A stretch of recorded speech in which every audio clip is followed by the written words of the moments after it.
సాహితీ మిత్రులకు నమస్కారం. వనజ తాతినేని కవిత్వానికి స్వాగతం. విభిన్న కథల కవిత్వాల సమాహారం వనజ తాతినేని. మిత్రులారా, ఈరోజు స్వీయ కవిత్వాన్ని వినిపించబోతున్నాను. కవిత శీర్షిక అనిపిస్తూ. కొందరిని వింటుంటే వారితో కలిసి ప్రయాణం చేస్తున్నట్లు అనిపిస్తుంది.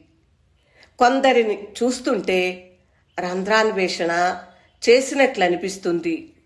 కొందరిని వింటుంటే వారితో కలిసి ప్రయాణం చేస్తున్నట్లు అనిపిస్తుంది. కొందరిని చూస్తుంటే రంధ్రాన్వేషణ చేసినట్లు అనిపిస్తుంది.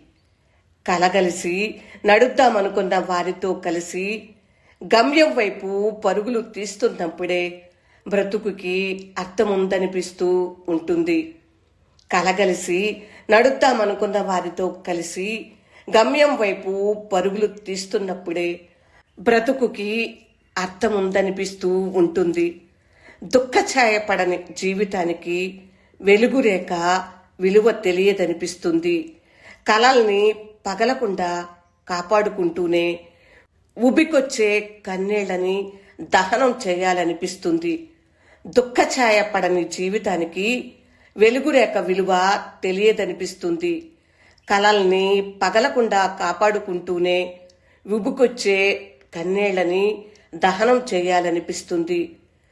కులమత రక్కసి వలకి చిక్కుకోకుండా, ద్వేష బీజాలు చల్లకుండా, ప్రేమ మొలకలై వనంలా విస్తరించాలనిపిస్తూ ఉంటుంది.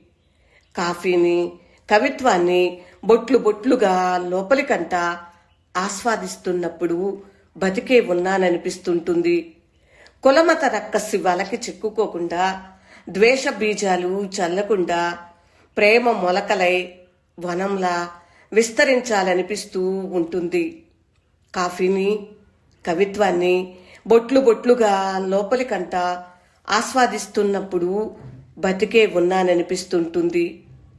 చేయవలసిన యుద్ధం చాలానే ఉంటుంది. ఆవేశం అతిగా ఉన్నా, ఉద్వేగం ఉసిగొల్పుతున్నా శక్తి సన్నగిల్లుతుందనిపిస్తుంది. చేయవలసిన యుద్ధం చాలానే ఉంటుంది. ఆవేశం అతిగా ఉన్నా, ఉద్వేగం ఉసిగొల్పుతున్నా శక్తి సన్నగిల్లుతుందనిపిస్తుంది. మాటలు తోటాల్లా పేల్చటానికి ముందు అనురాగ రాగమాలికలని అదిమేసే ఉంచాలనిపిస్తుంది. మనసుకి మరతనం తొడిగేసుకోవాలనిపిస్తుంది. ప్రక్కనోడికి మన వ్యూహాలు తెలియకుండా ఆలోచనలన్నీ ముంతలో దాచే ఉంచాలనిపిస్తుంది. పొల్లు మాటలు రాకుండా పెదవుల్ని కుట్టేసి ఉంచాలనిపిస్తుంది. మాటలు తోటాల్లా పేల్చటానికి ముందు అనురాగ రాగమాలికల్ని అదిమేసే ఉంచాలనిపిస్తుంది. మనసుకి మరతనం తొడిగేసుకోవాలనిపిస్తుంది. ప్రక్కనోడికి మన వ్యూహాలు తెలియకుండా ఆలోచనలని ముంతలో దాచే ఉంచాలనిపిస్తుంది. పొల్లు మాటలు రాకుండా పెదవుల్ని కుట్టేసి ఉంచాలనిపిస్తుంది. లోయల్లోని పూల తోటల వైపుకి వేరెవరో వేలు చూపితే వెళ్లటం వీరత్వం కాదనిపిస్తుంది. అచల శ్రేణిపైకెళ్లే క్రొంగొత్త దారులని ఎవరికి వారే జిజ్ఞాసతో కనుక్కోవాల్సి ఉంటుందనిపిస్తుంది. ఈ అనిపిస్తూ ఉన్న ప్రయాణంలో గుర్రం రౌతు నేనే అవ్వాల్సి ఉంటుంది. లోయల్లోని పూల తోటల వైపుకి వేరెవరో వేలు చూపితే వెళ్లడం వీరత్వం కాదనిపిస్తుంది. అచల శ్రేణి పైకెళ్లే క్రొంగొత్త దారులని ఎవరికి వారే జిజ్ఞాసతో కనుక్కోవాల్సి ఉంటుందనిపిస్తుంది. ఈ అనిపిస్తూ ఉన్న ప్రయాణంలో గుర్రం రౌతు నేనే అవ్వాల్సి ఉంటుంది. అనిపిస్తూ.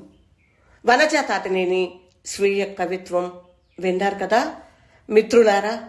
ఈ కవిత్వం మీకు నచ్చిందా? నచ్చితే లైక్ చేయండి, షేర్ చేయండి. విభిన్న కథల కవిత్వాల సమాహారం వనజ తాతినేని. వింటున్నందుకు హృదయపూర్వక ధన్యవాదములు. నమస్తే.